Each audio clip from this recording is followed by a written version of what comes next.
Hello friends, welcome back to our channel. எல்லோரும் ஹாப்பியாக ஆரோக்கியமாக இருப்பீங்க நம்புறேங்க. இன்றைக்கி வீடியோ பார்த்தீங்கன்னா நிறைய பேர் கேட்டிருந்தேன். என்னோடய வெயிட் லாஸ் ஜர்னி தான் ஷேர் பண்ணியிருக்கேன். 4 சூப்பரான டிப்ஸ் ரொம்ப சிம்பிளாக ஈஸியாக ஃபாலோ பண்ணுற மாதிரி தாங்க சொல்லியிருக்கிறேன். அதே மாதிரி 2 மேஜிக் ட்ரிங்க்கையும் சொல்லியிருக்கிறேன். தொடர்ந்து குடிச்சிட்டு வாங்க, நல்ல ரிசல்ட் சீக்கிரமே தெரியும். என்னோடய ஃபுட் ஹேபிட்ஸ் அப்புறம் வந்து யோகா எல்லாமே தெளிவாக ஷேர் பண்ணியிருக்கிறேங்க. ஸோ ஸ்கிப் பண்ணாமல் வீடியோ ஃபுல்லாக பார்த்துட்டு ஃபாலோ பண்ணி பாருங்கள், கண்டிப்பாக யூஸ்ஃபுல்லாக இருக்கும். ஓவரால் வெயிட் ரெடியூஸ் பண்ணணும் அப்படிங்கிறத விட அந்த ப்ரெக்னன்சி பெல்லியை வந்து ரெடியூஸ் பண்ணுறதாங்க பெரிய விஷயமா இருக்குது. நிறைய பேர் வந்து திருப்பியும் ப்ரெக்னெண்ட்டாக இருக்கீங்களான்னு கேட்குற அளவுக்கு சைஸ் குறையாமே இருக்குது.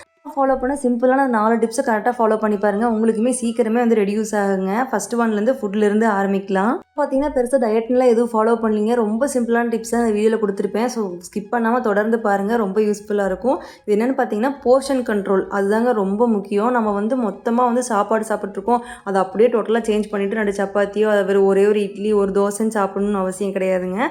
போர்ஷன் கண்ட்ரோல் அப்படின்னா என்னென்னா, நான் முன்னாடிலாம் வந்து குழம்பு ரசம் தயிர் அப்படின்னா ஒரு சாப்பாடு போட்டு ஃபுல்லாக குழம்பு ஊற்றி சாப்பிடுவேன், திருப்பி உனக்கு சாப்பாடு போட்டு ஃபுல்லாக ரசம் திருப்பி தயிர்னு சாப்பிடுவேன். ஸோ அந்த விஷயத்தை கொஞ்சமாக சேஞ்ச் பண்ணி ஒருக்கா வந்து சாப்பாடு வைக்கிறோம் அப்படின்னா காய்கறிகள் கொஞ்சம் நிறையா வச்சு குழம்பு ரசம் தயிருக்கு எல்லாத்துக்குமே வந்து அந்த சாப்பாடை மட்டுமே வச்சு சாப்பிட்றது. அதாவது நம்ம சாப்பிட்ற அதே எல்லாம் கொஞ்சமாக மட்டும் அளவை குறைக்கிறது. இதுக்கு பேர் போர்ஷன் கண்ட்ரோலுங்க. இதை நீங்கள் வந்து ஃபாலோ பண்ணி பாருங்கள். இப்போ வந்து நீங்கள் பேபி பார்த்துட்ருக்கிற டைமில் மொத்தமாக உங்களுக்குன்னு தனியாக டயட் ஃபாலோ பண்ணணும் அப்படின்னா எல்லாம் செஞ்சுட்ருக்கிறதுக்கு வழியே இருக்காது. ஸோ நீங்கள் என்ன பண்ணுங்கள், இது மாதிரி போர்ஷன் சின்ன சின்ன விஷயங்களை வந்து சேஞ்ச் பண்ணாலே போதும். நிறையா சாப்பிட்றது கொஞ்சம் குறைவாக சாப்பிட்றோம். இப்படி பண்ணும்போது எனர்ஜியும் வேஸ்ட் ஆகுது. நிறைய பேர் இப்போ வந்து பால் கொடுத்துட்ருப்பீங்க குழந்தைகளுக்கு, அதனால் வந்து ஃபுட்டை வந்து மொத்தமாக வந்து குறைச்சிங்க அப்படின்னா எனர்ஜியே இல்லாமல் போயிடும். 4 தோசை சாப்பிட்ருந்த இடத்துல ஒரு 3 தோசை சாப்பிட்லாம். அது மாதிரி கொஞ்சம் கொஞ்சமாக ரெடியூஸ் பண்ணும்போது நமக்கு வந்து ரொம்ப வந்து வீக் ஆகிற மாதிரி நமக்கு தோணாதுங்க. அதே சமயம் அது கூட வந்து எக்ஸ்ட்ரா ஒரு முட்டையோ காய்கறியோ வச்சுக்கிட்டோம்னா நமக்கு வந்து ஃபுல்லாக ஆக்டிவாக இருப்போம். கரெக்டாக 7:30க்குள்ள நைட் டின்னரை வந்து கம்ப்ளீட் பண்ணிடுங்க. அதுக்கு மேலே எதுவுமே சாப்பிட வேண்டாங்க. அதே மாதிரி நைட் டைமில் வந்து டின்னர் ஹெவியாக சாப்பிடாமல் ஹாஃப் ஸ்டமக் சாப்பிட்டுட்டிங்கன்னா இன்னுமே ரொம்ப நல்லது. இந்த வீடியோவில் நான் சொல்ல போகிற 4 டிப்ஸுமே நான் எப்போ இருந்து ஃபாலோ பண்ணேன் அப்படின்னு பார்த்தீங்கன்னா, எனக்கு பாப்பா பிறந்து ஒரு 100 டேஸ்க்கு அப்புறம் வந்து ஹாஸ்பிட்டல் போனப்போ எக்ஸசைஸ் சொல்லி கொடுத்தாங்க. என்னால் அந்தப்போ கொஞ்சம் செய்ய முடியலைங்க, C-செக்ஷன் அப்படிங்கிறனால ஸ்டிச்சஸ் பெயின் இருந்துச்சு. ஸோ அந்தப்போ செய்ய முடியலன்னு அப்படியே விட்டுட்டேன். அதே ஒரு 5 மந்த்துக்கு அப்புறம் நான் ஷேர் பண்ணியிருக்க சின்ன சின்ன விஷயங்கள் தாங்க செய்ய ஆரம்பித்தேன். நல்லாவே எஃபெக்டிவாக இருந்ததுங்க. 2 மந்த்ஸுக்கு அப்புறம் வந்து எல்லாருமே கேட்குற அளவுக்கு டிஃப்ரென்ஸ் தெரிஞ்சுது.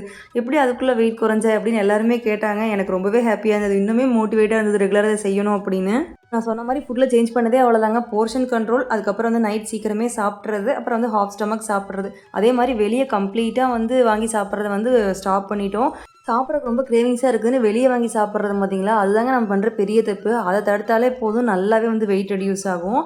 அடுத்த ஒரு முக்கியமான விஷயம் பார்த்தீங்கன்னா, மதியானம் படுத்து தூங்குறது. நைட்டு குழந்தைங்க வந்து கொஞ்சம் தூங்க விட மாட்டாங்க. இப்போ ஸோ அதனால் பகலில் வந்து அவங்க தூங்குற டைமில் கிட்டத்தட்ட ஒரு 3-4 மணி நேரம் கூட தொடர்ந்து தூங்கியிருக்கிறேன். அது மாதிரி தூங்கும்போது பார்த்தீங்கன்னா நல்லாவே வந்து வெயிட் போடும். ஸோ நீங்கள் வந்து அதுக்குன்னு நம்ம பகலில் ரெஸ்ட்டே எடுக்க வேணாம்னு சொல்லிங்க. ஒரு 1/2 hour to 45 minutes நீங்கள் ரெஸ்ட் எடுத்துக்கலாம். அதை விட்டுட்டு ரொம்ப நேரம் நான் பண்ண மாதிரி தப்பை வந்து நீங்கள் பண்ணாமல் இருந்தீங்க அப்படின்னா வெயிட் நல்லாவே வந்து ரெடியூஸ் பண்ணலாங்க. அதே மாதிரி வெயிட் வந்து குறையாமல் இருக்கிறதுக்கு ரொம்ப முக்கியமான விஷயம் பார்த்திங்கன்னா, நம்ம ஸ்ட்ரெஸ் ஆகிக்கிறது. நமக்கு உடம்பு இருக்குதுன்னு என்னாலும் நினச்சி அதை ரொம்ப ஸ்ட்ரெஸ் ஆகிக்க வேண்டாம். அப்படி இருந்தாலுமே நம்ம என்ன தான் வந்து இன்புட் கொடுத்தாலும் நமக்கு வந்து நல்ல அவுட்புட் கிடைக்காது. ஸோ ஸ்ட்ரெஸ் ஃப்ரீயாக ரிலாக்ஸ்டாக இருந்தீங்க அப்படின்னா தான் நம்ம கோலை வந்து அச்சீவ் பண்ணவே முடியும். அடுத்து நான் பேச போகிற முக்கியமான டாபிக் பார்த்திங்கன்னா, சிம்பிளான ஃபிசிக்கல் ஆக்டிவிட்டீஸ். நம்ம எடுத்த உடனே வந்து ஹெவியாக ஜிம்முக்கு போகணும், ஒர்க் அவுட் பண்ணணும், உடம்பு குறைக்கணும், ரொம்ப ஃபோர்ஸாக போக வேண்டாம். எல்லாருமே குழந்தை பிறந்து 2 months வரைக்காவது ஃபுல் அண்ட் ஃபுல் ரெஸ்ட்டில் தான் மோஸ்ட்லி இருப்போம். அதுக்கப்புறம் பார்த்திங்கன்னா கொஞ்சம் கொஞ்சமாக அந்த வீடு கூட்டுறதா இருக்கட்டும், ஒரு சின்ன சின்ன வேலையை வந்து நம்மளோட வேலையில் நாமளே செய்ய ஆரம்பிக்கலாங்க. அதுக்கப்புறம் மெல்லமாக வந்து வாக்கிங் போக ஸ்டார்ட் பண்ணுங்கள். குழந்தைங்க கூட அப்படியே விளையாடுறது, அது மாதிரி சின்ன சின்ன வேலை செய்யலாங்க. மாடி ஏறுறதுமே ஒரு பெட்டர் ரிசல்ட்டை கொடுக்கும். பட் நான் ஒரு நாளைக்கு 10 வாட்டிக்கு மேலே வந்து மாடி ஏறி அந்தப்போ வந்து வெயிட் லாஸ் பண்ணும்போது ட்ரை பண்ணிகிட்டு இருந்தேன். லைட்டாக முட்டி வலி வந்து. ஸோ உங்கள் உடம்புக்கு எது ஒத்து வருதோ அதை மட்டும் நீங்கள் வந்து ஃபாலோ பண்ணிக்கோங்க. ஸோ உங்களுக்கு வாக்கிங் தான் பெஸ்ட் அப்படின்னு தோணுச்சுன்னா அதை நீங்கள் பண்ணலாம். அப்புறம் வந்து யோகா எக்ஸசைஸ் உங்களால் முடிஞ்ச அளவுக்கு வார்ம் அப் மாதிரி பண்ணலாம். 2 மாதத்தில் டிஃப்ரென்ஸ் தெரிகிற அளவுக்கு குறைஞ்சேன்னு சொன்னேன் பார்த்தீங்களா, அதுக்கு முக்கிய காரணம் நான் செஞ்ச 5 யோகா தாங்க. இந்த வீடியோட லாஸ்ட்டில் என்னென்ன யோகா எப்படி செய்கிறதுன்னு சொல்லியிருக்கிறேன். நான் சொன்ன மற்ற விஷயங்களோட சேர்த்து அந்த யோகாவும் பண்ணும்போது எனக்கு ரொம்பவே நல்ல ரிசல்ட் கிடச்சதுன்னு தான் நான் வந்து நம்புவேங்க. ஏன்னா அந்தளவுக்கு வந்து ரிலாக்ஸ்டாகவும் ஃபீல் ஆச்சு, மைண்டு உடம்புமே வந்து நல்லா வந்து ரெடியூஸ் ஆச்சு. நான் வெயிட் லாஸ் ஜர்னியில் இருந்தப்போ 2 ட்ரிங்க் வந்து ஆல்டர்னேட்டிவாக மாற்றி மாற்றி குடிச்சிக்கிட்டே இருந்தேங்க. டீ காஃபியை வந்து கொஞ்சமாக வந்து எடுத்தவொடனே ஃபுல்லாக கட் பண்ணல. ஒரு நாளைக்கு 2 டீ அப்படின்னு இருந்ததை வந்து 1 டீ அப்படிங்கிற மாதிரி மாற்றிட்டு மார்னிங் டைமில் ஒரு நாளுக்கு வந்து காலையில் இந்த கொள்ளு தண்ணி வந்து ஃபஸ்ட் டைம், அதுக்கு அடுத்த நாள் வந்து கருப்பு கவுனியில் கஞ்சி அப்படின்னு சொல்லி ஆல்டர்னேட்டிவாக மாற்றிக்கிட்டேன். ஸோ வெறும் வயிற்றில் குடிக்கலாம். உங்களுக்கு வந்து அந்த நேரத்துக்கு ப்ரிப்பேர் பண்ண முடியலன்னா மத்தியானம் கூட குடிக்கலாம். உங்கள் டைமுக்கு தகுந்த மாதிரி நீங்கள் வந்து மாற்றிக்கோங்க. ஃபாலோ பண்ண 2 வெயிட் லாஸ் ட்ரிங்க்குமே வந்து ஷேர் பண்ணியிருக்கிறேங்க. அது மட்டும் இல்லாமல் முக்கியமாக நீங்கள் வந்து ஹாட் வாட்டர் குடிங்க. ஹாட் வாட்டர் குடித்தா நல்லாவே வந்து கொலஸ்ட்ராலை குறைச்சி வெயிட் ரெடியூஸ் ஆகாது நீங்கள் வந்து கண்கூடாக பார்ப்பீங்க. ஹாட் வாட்டர்னால் சுட சுட குடிக்கணும்னு இல்லை, ஓரளவுக்கு வார்மாக இருக்கிற மாதிரி வாட்டர் ரெகுலராக குடிச்சிக்கிட்டு இருந்தீங்க அப்படின்னாலே நல்லா வந்து வெயிட் ரெடியூஸ் ஆகும். அதுவும் மெயினாக நீங்கள் வந்து லாக்டேஷன் பீரியடில் இருக்கீங்க அப்படின்னா தாராளமாக நீங்கள் வந்து குடிக்கலாம். சுடுதண்ணி குடிக்கும்போது நல்லா மில்க் சப்ளை வந்து இன்க்ரீஸ் ஆகுங்க. ஸோ கண்டிப்பாக நீங்கள் வந்து சுடுதண்ணி குடிக்கிறத மெயினான பாயிண்ட்டை நோட் பண்ணி வச்சுக்கோங்க. இப்போ நான் மேஜிக் ட்ரிங்க்கில் ஃபஸ்ட் ஒன் என்னென்னு பார்த்துடலாம். இப்போ வந்து 1 டம்ளர் அளவுக்கு கொள்ளை இது போல் பேனில் போட்டு ட்ரையாக வந்து ரோஸ்ட் பண்ணி எடுத்துக்கிறேங்க. நல்லா செவந்து மணம் வர அளவுக்கு ரோஸ்ட் பண்ணிக்கலாம். இப்போ இது கூடவே கொஞ்சமாக வந்து சீரகம், கொஞ்சமாக வந்து கொத்தமல்லி போட்டுக்கோங்க. ஒரு 1/2 டீஸ்பூன் அளவுக்கு சோப்பு போட்டுக்கலாங்க. கொஞ்சமாக மிளகு, இது கூட சின்ன துண்டு பட்டைங்குமே வந்து ரொம்ப நல்லதுங்க. வெயிட் ரெடியூஸ் பண்ணுறதுக்கு ரொம்ப யூஸ்ஃபுல்லாக இருக்கும். பட் ஓவராக போட்டால் வயிறு எரிச்சல் சில பேர்த்துக்கு இருக்கும், அதனால் நான் அளவாக போட்டிருக்கிறேங்க. கருவேப்பிலைங்கிறது வெயிட் ரெடியூஸ் பண்ணுறதுக்கு ரொம்ப ரொம்ப முக்கியமான ஒரு பொருளுங்க. இது அதுக்கு மட்டும் இல்லாமல் உடம்புக்கு இதுக்கு ஏகப்பட்ட விஷயம் இருக்குது. கால்சியம் சத்து நிறையா இருக்குங்க. ஹேருக்கு, ஸ்கின்னுக்குன்னு எல்லாத்துக்குமே இது யூஸ் ஆகும். ஸோ இந்த ட்ரிங்க் இது மூலம் பவுடர் செஞ்சு வச்சுட்டு ரெகுலராக குடிச்சிக்கிட்டு வாங்க. வெயிட் லாஸு, ஹேர் க்ரோத்துன்னு எல்லாமே வந்து நமக்கு வந்து ஒரு பெனிஃபிட்டாக வந்து அமையும். இப்போ அந்த பேன் சூட்லேயே கொஞ்சமாக தேவையான அளவுக்கு உப்பையும் போட்டு நல்லா வறுத்துக்கோங்க. ஆற வச்சு பொடி பண்ணிக்கலாம். நிறைய பேர் கொள்ளு சூடு வந்து அடிக்கடி எடுத்துக்கலாமான்னு கேட்பீங்க. ஒரு நாள் விட்டு ஒரு நாள் தாங்க எடுத்துக்க போகிறோம். அது மட்டும் இல்லாமல் 1 டேபிள் ஸ்பூன் போட்டு குடிக்க போகிறோம். இது எடுத்துக்கிற அன்னைக்கு பார்த்தீங்கன்னா நீர் காய்கறிகளான சொரக்காய், பீக்கிங்காய், புடலங்காய், அப்புறம் சவுசவு அது மாதிரிலாம் எடுத்துக்கலாங்க. ஒரு நாள் கொள்ளு தண்ணியும் அடுத்த நாள் கருப்பு கவுனி கஞ்சியும் குடிச்சிக்கோங்க. கூடவே தண்ணி நிறைய குடிக்கிறது மூலமாக சூட்டுனால எந்த பிரச்சனையும் வராது. கொள்ளு இருக்கிறதுனால நல்லா வெயிட்டும் ரெடியூஸ் ஆகும். அதே சமயம் கருவேப்பிலை நிறைய இருக்கிறதுனால ஹேர் க்ரோத்துமே வந்து நல்லா இருக்கும். ஹேர் ஃபால் ஸ்டாப் ஆகிறது നിങ്ങൾക്ക് வந்து நல்லாவே டிஃப்ரென்ஸ் தெரியும். இது வந்து எப்படி கன்சியூம் பண்ணணும் அப்படின்னு பார்த்தீங்கன்னா, ஒரு 1.5 டம்ளர் அளவுக்கு தண்ணிக்கு 1 ஸ்பூன் அளவுக்கு நீங்கள் வந்து இதை போட்டு குடிக்கலாம். உப்பெல்லாம் ஆட் பண்ணியிருக்கங்காட்டி வேறு எதுவுமே போட வேண்டியது இல்லைங்க. நல்லா ஒரு 5 மினிட்ஸ் மட்டும் கொதிக்க வச்சா சரி. நல்லா மிதமான சூட்டில் இருக்கும்போது அப்படியே நீங்கள் கன்சியூம் பண்ணிக்கலாம். வெறும் வயிற்றுல தான் குடிக்கணும் இல்லை, நீங்கள் மத்தியானம் கூட வந்து குடிச்சிக்கலாம். எப்போ டைம் இருக்கோ அது மாதிரி குடிச்சிக்கோங்க. நல்ல எஃபெக்டிவாக இருக்குங்க. நம்ம வந்து ஸ்பைசஸும் ஆட் பண்ணியிருக்கங்காட்டி டேஸ்ட்டுமே வந்து சூப்பராக இருக்கும். ஏன் இது மாதிரி சிம்பிள் ஸ்டெப்பை ஃபாலோ பண்ணேன் அப்படின்னா, அந்த டைமில் இதுக்கு மேலே குழந்தைய வச்சுட்டு வேறு எதுவும் பண்ண முடியாதுங்க. ஆனால் இது வந்து ரொம்ப எஃபெக்டிவாக இருக்குங்காட்டி நான் இதை மட்டுமே தான் ஃபாலோ பண்ணிக்கிட்டேன். ஸோ உங்களுக்கும் கண்டிப்பாக இது யூஸ்ஃபுல்லாக இருக்குன்னு நினைக்கிறேன். கருப்பு கவுனிக்கு வந்து இது போல் கஞ்சி ப்ரீமிக்ஸ் ரெடி பண்ணி வச்சிட்டிங்க அப்படின்னா டக்குன்னு எடுத்து காலையில் வந்து தண்ணிக்குள்ளே போட்டு கரைச்சா சரி ஈஸியாக ரெடி ஆயிரும். நல்லா தேவையான அளவுக்கு எடுத்துக்கிட்டு இது போல் அலசிட்டு காய வச்சுக்கலாம். நல்லலையே உளுத்தியாச்சு. அதுக்கப்புறம் மிக்ஸி ஜாரில் போட்டு அரைச்சி எடுத்துட்டிங்க அப்படின்னா ப்ரீமிக்ஸ் வந்து ரெடி ஆயிடுச்சுங்க.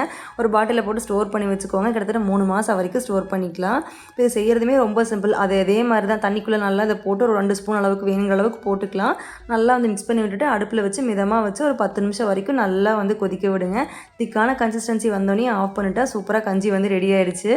நீங்கள் போஸ்ட்மார்ட்டமில் இருக்கீங்க அப்படின்னா உங்களுக்கு வந்து வெயிட் லாஸ் பண்ணணும், வெயிட் ரெடியூஸ் ஆகணும் அப்படிங்கிற ஒரு தாட் இருந்துன்னா, அதே சமயம் வந்து குழந்தையும் நல்லா பார்த்துக்கணும், நம்ம உடம்பு ஹெல்த்தை வந்து நம்ம பார்த்துக்கணும் அப்படிங்கிறது ரொம்ப முக்கியமாக ஓடிக்கிட்டே தாங்க இருக்கும். அதனால் தனித்தனியாக ரொம்ப கான்சன்ட்ரேட் பண்ணி நம்மளை பார்க்க முடியாட்டியும் இந்த 2 ட்ரிங்கை செஞ்சு வச்சுக்கிட்டீங்க அப்படின்னாவே ரொம்ப ஹெல்ப்ஃபுல்லாக இருக்குங்க. இது வந்து வெயிட் லாஸ் அப்படிங்கிறத தாண்டி உடம்புக்குமே எவ்வளோ நல்லதுன்னு உங்களுக்கே தெரியும். இதில் இருக்கிற இந்த கருப்பு கவுனி கஞ்சியாகட்டும், அதே மாதிரி கொள்ளு, கருவேப்பிலைன்னு எல்லாமே நல்லது தான். அதே மாதிரி வெயிட் லாஸ் பண்ணணும் முடிவு பண்ணதுக்கப்புறம் தினம் வெயிட் பார்க்குற பழக்கத்தை மட்டும் விட்டுருங்க. ஒரு மாதம் ஒருக்கா வந்து எவ்வளோ வெயிட் சேஞ்ச் ஆகிருக்கிறோன்னு பார்த்தா மட்டும் போதும். தினமும் பார்த்தோம்னா அதுவே ஒரு ஸ்ட்ரெஸ்ஸை க்ரியேட் பண்ணிடுங்க. ஸோ அந்த மாதிரி பழக்கத்தை வந்து சேஞ்ச் பண்ணிடுங்க. உங்களுக்கு ஓவராலாக நான் என்ன பண்ணேன் அப்படிங்கிறது வந்து ஓரளவுக்கு தெளிவாக கிடச்சிருக்குன்னு நினைக்கிறேன். ஃபுட்டில் ரொம்ப சிம்பிளான சேஞ்சஸ். அதுக்கப்புறம் அவுட் சைட் ஃபுட்டை நான் சாப்பிடவே இல்லை. சுடுதண்ணி, இந்த 2 வெயிட் லாஸ் ட்ரிங்க் இதை நீங்கள் ஃபாலோ பண்ணி வாருங்க. மத்தியானம் தூக்கத்தை கொஞ்சம் குறைச்சிக்கங்க. கண்டிப்பாக வந்து வெயிட் லாஸ் வந்து நீங்கள் சீக்கிரமே அட்டைன் பண்ண முடியும். நிறைய பேர் சொல்லி கேள்விப்பட்டிருப்பீங்க, நீங்கள் யோகா அதுன்னு எதுவும் பண்ண வேண்டியதில்லை, வீட்டில் எல்லா வேலையும் பார்த்துட்டு குழந்தைங்க பின்னாடி ஓடுனாவே போதும் தானாக உடம்பு குறைஞ்சிரும் அப்படின்னு சொல்லுவாங்க. கொஞ்சம் உடம்பு குறையலாங்க. ஆனால் அந்த ப்ரெக்னன்சி பெல்லி ஃபேட் அப்படிங்கிறது நம்ம மசில் வந்து ரொம்ப லூசன் ஆகிருக்கும். திருப்பியும் பழைய நிலைமை கொண்டாடணும்னா கண்டிப்பாக யோகாவோ எக்ஸசைஸ் பண்ணாதாங்க முடியும். நம்ம அம்மாக்கள்லாம் பார்த்துருப்பீங்க, அவங்களாம் செய்யாத வேலையாங்க. ஆனால் அவங்களுக்கு உடம்பு கம்மியாக இருந்தாலும் வயிறு மட்டும், அதாவது நம்ம பிறந்ததுக்கப்புறம் அவங்களுக்கு அந்த ப்ரெக்னன்சி பெல்லி வந்திருக்குங்களா, அது மட்டும் குறையாமையே இருந்திருக்கும். அது காரணம் பார்த்திங்கன்னா அதுக்குன்னு அந்த எக்ஸசைஸ் பண்ணும்போது தான் வந்து அது பழைய நிலைமைக்கு வரும். சில பேர்த்துக்கு வந்து தானாகவே வந்து அது ரெடியூஸ் ஆயிரும், பல பேர்த்துக்கு அப்படியே இருக்குங்க. இந்த மாதிரி எக்ஸசைஸ் மட்டும் ஃபாலோ பண்ணி பாருங்கள். என்னென்ன யோகா பண்ணேன் அப்படிங்கிறத வந்து நான் ஷேர் பண்ணியிருக்கிறேன். இப்போ நான் ஒரு 5 யோகாசனம் வந்து காட்ட போகிறேங்க. இது எல்லாமே வந்து அடி வயிற்று நல்லா வந்து குறைக்கும். நீங்கள் ப்ரெக்னன்சி பெல்லி இருந்ததுன்னா 2 மாதத்தில் நிஜமாக காணாமே போயிருங்க. அந்த அளவுக்கு வந்து குறைக்க முடியும். ஃபர்ஸ்ட் ஒன் பார்த்தீங்கன்னா பஷிமோத்தாசன். இது ரொம்ப சிம்பிளான ஆசனா தான். நான் செஞ்சு காட்டுற மாதிரி நீங்கள் வந்து ஃபஸ்ட்டு ஸ்டார்டிங்கில் வந்து ஒரு 20 கவுண்ட் மட்டுமே செய்யுங்க. போக போக பழனதுக்கப்புறம் ஒவ்வொரு நாளுமே 50 கவுண்ட் வரைக்கும் செய்யலாம். உங்களால் பாதங்களை தொட முடியனால முடிஞ்ச அளவுக்கு ட்ரை பண்ணுங்கள். அடுத்த ஆசனா பார்த்தீங்கன்னா, நம்ம செக்கில் மாவாட்டுவோம் பார்த்தீங்களா, அந்த மாதிரி ஒரு காலை சுற்றியே ரவுண்டு போடணும் அப்படிங்கிறத வந்து ஞாபகம் வச்சுக்கோங்க. அதே மாதிரி சுற்றி வரும்போது பார்த்தீங்கன்னா நல்லா அவங்க முடிஞ்ச அளவுக்கு படுத்தே எந்திரிக்கணுங்க. அப்போ தான் நல்லா வந்து அடி வயிற்றில் ப்ரெஷர் இருக்கும், சீக்கிரமே மசில்ஸ் வந்து சுருங்கி வரும். ப்ரெக்னன்சி பெல்லி அப்படியே இருக்கிற காரணமே அந்த மசில் வந்து லூசன் ஆனதாங்க. இந்த மாதிரி ஆசனாஸில் செய்யும்போது சீக்கிரமே டைட் ஆகி பழைய நிலைமைக்கு வரும். ஃபர்ஸ்ட் ஒரு 10 வாட்டி பார்த்தீங்கன்னா கிளாக் வைஸில் செஞ்சுருப்பேன். அதுக்கு அடுத்த 10 வாட்டி வந்து இது போல் ஆன்டி கிளாக் வைஸ் செய்வேன். ஃபர்ஸ்ட் டைம் இது போல் வந்து படுத்து எந்திரிச்சு முன்னால் வந்து ஃபுல்லாக சர்க்கிள் செய்ய முடியல அப்படின்னாலும் உங்களுக்கு முடிஞ்ச அளவுக்கு ட்ரை பண்ணலாம். 3வது ஆசனா பார்த்தீங்கன்னா அர்த்த ஹாலாசன். இது ரொம்ப சிம்பிளான எக்ஸசைஸ் தாங்க. நல்லாக்க படுத்துட்டு இது போல் ஒவ்வொரு கால்களையாக ஃபஸ்ட்டு வந்து இது போல் முடிஞ்ச அளவுக்கு 90 டிகிரிக்கு நீங்கள் வந்து மேலே மடக்கணுங்க. நீங்கள் வந்து யோகா பண்ணும்போது உங்களுக்கு கம்ஃபர்டபுளான ட்ரெஸ் வேர் பண்ணிக்கங்க. அது ரொம்பவே முக்கியம். நல்லாவே வந்து உங்களை எவ்வளோ முடியுதோ அந்த அளவுக்கு தூக்குங்க. ஒரு காலாக ஃபஸ்ட்டு பண்ணிவிட்டு அதுக்கு அடுத்த 10 கவுண்ட் வந்து இது போல் 2 காலையுமே பண்ணணும். அதனால் இந்த மாதிரி ஆசனாஸ்லாம் ஃபஸ்ட்டு எடுத்தோன்னே செய்யவே முடியலிங்க. அதுவே ஒரு வாரம் ட்ரை பண்ணதுக்கப்புறம் எனக்கு கொஞ்சம் ஈஸியாக வந்துருச்சு. அதே மாதிரி 1 வீக் அடிவயிறு வலியுமே இருக்கும். ஆனால் அதுக்கப்புறம் தானாகவே சரியாயிரும். அதுதான் நமக்கு ஒரு மோட்டிவேஷனாக நம்ம எடுத்துக்கணும். அடுத்த ஆசனம் என்னென்னு பார்க்கலாமா? பாத விருத்த ஆசனம் இதுக்கு பேர்.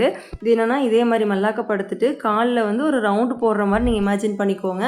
அந்த ரவுண்டுமே பார்த்தீங்கன்னா 5 வாட்டி கிளாக் வைஸும் இன்னொரு 5 வாட்டி வந்து ஆன்டி கிளாக் வைஸும். ஒரு கால் பண்ணி முடிச்சதுக்கப்புறம் இன்னொரு காலில் அதே மாதிரி பண்ண போகிறோம். Clock wise 5 anti clock wise 5. So ஆக மொத்தம் வந்து 20 கவுண்ட் ஆயிடுச்சுங்களா. தனித்தனி காலில் பண்ணதுக்கப்புறம் இப்போ வந்து 2 காலையும் சேர்த்து வச்சு அடுத்தது பண்ண போகிறோம். அப்படி பண்ணணுங்க. ஸ்டேஜில் ஒவ்வொரு ஆசனாஸ் நடுவில் கண்டிப்பாக நீங்கள் ரெஸ்ட் எடுத்துகிட்டு மொல்லமாக பண்ணிக்கலாம். ஃபர்ஸ்ட் ஆசனா பேர் பார்த்தீங்கன்னா துவி சக்ரிகா ஆசன். இது ரொம்ப ஈஸியாக தாங்க. 2 காலையும் நல்லா சேர்த்து வச்சுட்டு கிளாக் வைஸில் இது போல் வந்து ரவுண்ட் மாதிரி போடுற மாதிரி இமேஜின் பண்ணிட்டு பண்ணுங்கள். அதே மாதிரி ஆன்டி கிளாக் வைஸில் இது ஸ்டார்டிங் ஸ்டேஜ் என்னால் பண்ணவே முடியலிங்க. பண்ண வந்து ஈஸியாகிடுச்சு. 5 ஆசனாவை நீங்கள் மார்னிங் எந்திரிச்சது டைம் இருந்ததுன்னா காலையில் பண்ணுங்கள். அப்படி இல்லை மத்தியானம் தான் வந்து பேபி தூங்க வச்சு தான் பண்ணணும்னா தாராளமாக நீங்கள் அப்போ பண்ணலாம். ஒரு நாளைக்கு வந்து நான் 2 செட்டு பண்ணேங்க. நல்ல ரிசல்ட் கிடச்சிது. ஸோ இவ்வளோதாங்க. நான் வீடியோட எண்டுக்கு வந்தாச்சு. நான் சொன்ன மாதிரியே ஃபுட் கண்ட்ரோல், வெளியே ஃபுட்டு வந்து சாப்பிடாமல் இருக்கிறது, அந்த கொள்ளு தண்ணி, இது போல் வந்து கருப்பு கவுனி கஞ்சி, இது எல்லாமே வந்து கரெக்டாக ஃபாலோ பண்ணிட்டு வாங்க. சுடுதண்ணி குடிச்சிட்டு வாங்க. மத்தியானம் வந்து தூக்கத்தை வந்து குறைச்சிருங்க. உங்களால் முடிஞ்ச வாக்கிங், இந்த யோகாசனம்லாம் ஈஸியாக இருக்கிறலாம் செஞ்சுட்டு வந்தீங்கன்னா சீக்கிரமே ரிசல்ட் தெரியும். இந்த வீடியோ பார்த்துட்டு இன்னையிலிருந்து நான் வந்து வெயிட் லாஸ் பண்ண போகிறேன், பெல்லி ஃபேட்டை குறைக்க போகிறேன் அப்படின்னு ஒரு முடிவு எடுத்தீங்க அப்படின்னா கமெண்ட்டில் சேலஞ்ச் அக்செப்டட் அப்படின்னு போட்டுட்டு உங்களோட கரண்ட் வெயிட், இன்னைக்கு வெயிட் என்னவோ அதை வந்து போடுங்க. அதே 1 மந்த் வரைக்கும் வெயிட் பார்க்காதீங்க. அதுக்கப்புறம் எவ்வளோ இருக்குது அப்படிங்கிறதையும் வந்து அப்டேட் பண்ணுங்கள். கண்டிப்பாக நல்ல ரிசல்ட்டை நீங்கள் வந்து சீக்கிரமே வந்து உங்களுக்கு அட்டைன் பண்ண முடியும் இந்த மெத்தட்ஸ்னால. நைட் டைம் ஸ்லீப்பை வந்து எப்போவுமே வந்து மிஸ் பண்ணாதீங்க. கரெக்டாக வந்து தூங்கி காலையில் எழுந்திரிச்சிங்க அப்படின்னாவே வந்து நம்ம ஹார்மோன்ஸ்லாம் கரெக்டாக வேலை செய்யுங்க. உடம்புமே நம்ம பண்ணுற இன்புட்டுக்கு வந்து கரெக்டாக ரெஸ்பான்ஸ் பண்ண ஆரம்பிக்கும். இவ்வளோ நேரம் வீடியோ பொறுமையாக பார்த்ததுக்கு ரொம்ப தேங்க்ஸ்ங்க. அடுத்து இதே போல் யூஸ்ஃபுல்லான வீடியோட உங்களை சந்திக்கிறேன். And then bye from Indu Gautham.